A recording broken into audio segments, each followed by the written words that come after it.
पड़ताल टीवी के सभी दर्शकों को नमस्कार। आज की वीडियो बहुत खास रहने वाली है।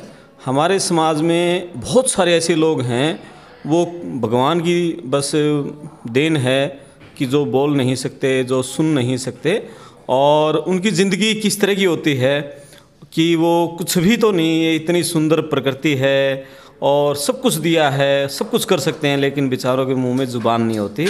और कितना सुंदर संगीत है, कितना प्यारा प्रकृति है, उसको कानों से सुन नहीं सकते हैं। तो उन्हीं बच्चों पर काम कर रही है हरियाणा में एक सोसाइटी, और उस सोसाइटी की चेयरपर्सन हैं डॉक्टर शरणजीत कौर जी, वो हमारे साथ हैं। सबसे पहले मैम जी नमस्कार। नमस्कार। ये सोसाइटी का एक बार नाम बता दीजिए आप। ये society Haryana welfare society for person with speech and hearing impairment, जिसका मुख्यालय पंचकुला में है जी, और जिसके प्रेसिडेंट गवर्नर हरियाणा है और वाइस प्रेसिडेंट माननीय मुख्यमंत्री मनोहर लाल खट्टर जी हैं जी। और ये सोसाइटी क्या क्या काम कर रही है?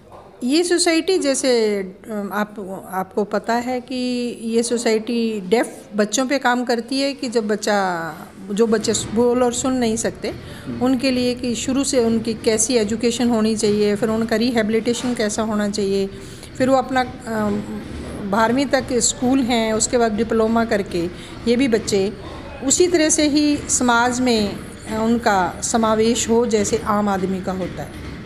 हरियाणा में कुछ कितने सेंटर हैं इस तरह के बच्चों को काम कर रहे हैं? हाँ, हरियाणा में इस ऑर्गेनाइजेशन के तहत 8 सेंटर हैं। सबसे बड़ा सेंटर गुड़गांव है, फिर करनाल है, सोनीपत है, हिसार है, सिरसा है, रायपुरानी है, पंचकुला है और मेवात में। जी।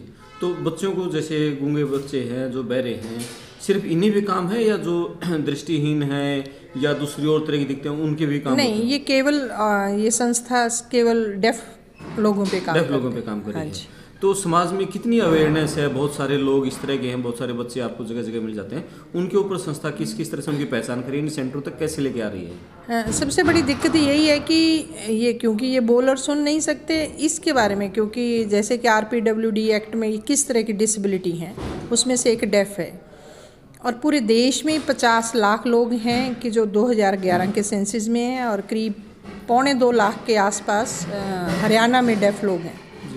सबसे बड़ी दिक्कत यही है कि अवेयरनेस नहीं है, क्योंकि ये बोल नहीं सकते और सुन नहीं सकते, और हमारी संस्था आम आदमी तक पहुंचने की कोशिश कर रही है, जैसे कि चाहे वो मीडिया हो, चाहे एजुकेशन हो, कि हम किस तरह से आम आदमी तक पहुंचे, क्योंकि जो इनकी भाषा है वो कल्ली डेफ लोगों की भाषा नहीं है। क्योंकि माननीय प्रधानमंत्री जी ने 2015 में ISLRTC Indian Sign Language Research Centre establish किया, और उसके बाद इसके बारे में पूरे देश में अब चर्चा है, माहौल बना हुआ है, और जिसमें मैं स्टेट गवर्नमेंट का और अपनी भारत सरकार का बहुत तहे दिल से धन्यवाद भी करती हूँ कि जो एक इग्नोर्ड एरिया था, जिसके बारे में बहुत ज़्यादा चर्चा नहीं थी, आज वो साइन लैंग्वेज को एज ए सब्जेक्ट डिक्लेयर कर दिया गया है कि ये आम आदमी तक पहुँचे, तभी इन डेफ लोगों का समाज में इंटीग्रेशन होगा, क्योंकि ये अहम अंग हैं,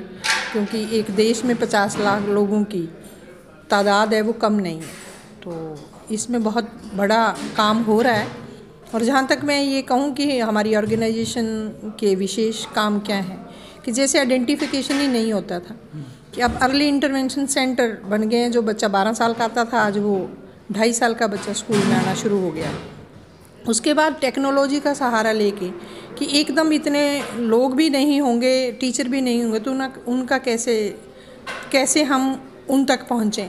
तो इस तरह से ऑर्गेनाइजेशन ने 5 digital sign language lab establish की हुई हैं, जिसमें कि साइन लैंग्वेज में पूरा सिलेबस, क्योंकि ये उसी तरह से पढ़ते हैं, वही इनका सिलेबस है जो हरियाणा बोर्ड का है, वैसे ही ये पेपर देते हैं डेफ बच्चे, उसको साइन लैंग्वेज में डिजिटाइज करके पूरी दुनिया के लिए वो उपलब्ध है।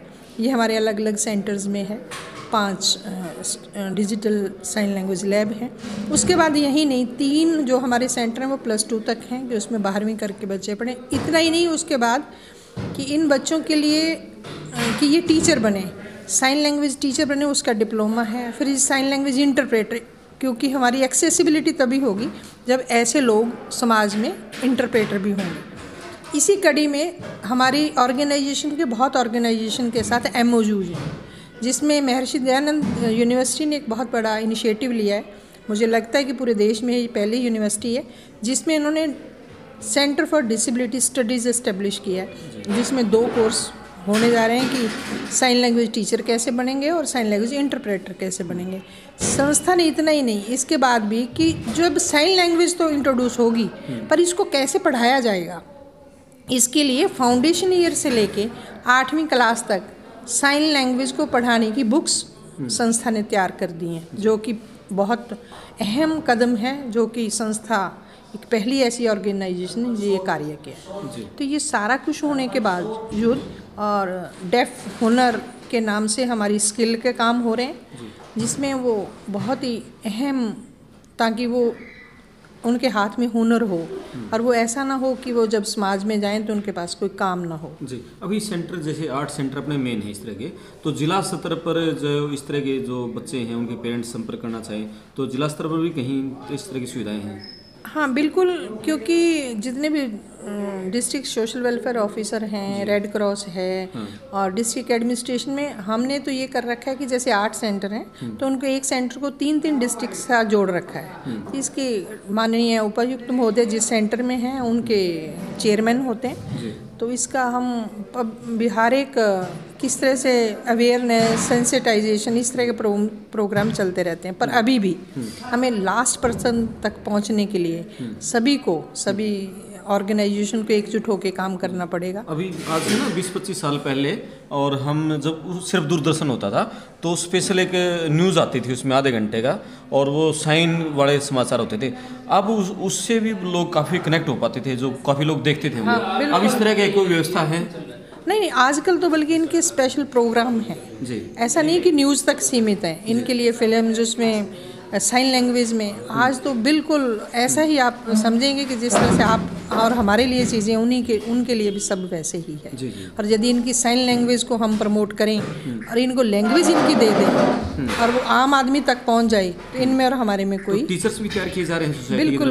बिल्कुल सोसाइटी में साइन लैंग्वेज टीचर तैयार किए जाएँ, DED के कोर्सेज चल रहे हैं। और मैं बड़े फ़ख्र के साथ कहना चाहूँगी कि ऑर्गेनाइजेशन ने, क्योंकि DED आज तक बोलने और सुनने वाला ही करते थे, डेफ को कोई एडमिशन नहीं देता था। ये संस्था का 30 बच्चों का जिसमें 25 बच्चे डेफ हैं, तो आज वो टीचर भी हैं। और मैं फ़ख्र के साथ कहती हूँ कि ऑर्गेनाइजेशन ने पिछले 5 साल में 30 स्टेट अवार्ड लिए हैं और 5 राष्ट्रपति जी से अवार्ड लेके हैं, जिसमें बेस्ट एम्प्लॉयर का अवार्ड भी हमारी ऑर्गेनाइजेशन के पास। और इसका सारा श्रेय सरकार और भारत सरकार को देती हूँ, और माननीय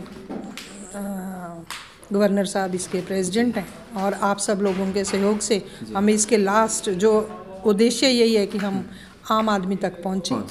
जी, बहुत बहुत धन्यवाद मैडम आपका। और ये थी मैडम डॉक्टर शरणजीत कौर, जो सोसाइटी चली है गूंगे बहरे बच्चों के लिए, उनके लिए काम कर रही हैं। मैडम आपका बहुत बहुत धन्यवाद। शुक्रिया। थैंक यू, नमस्कार।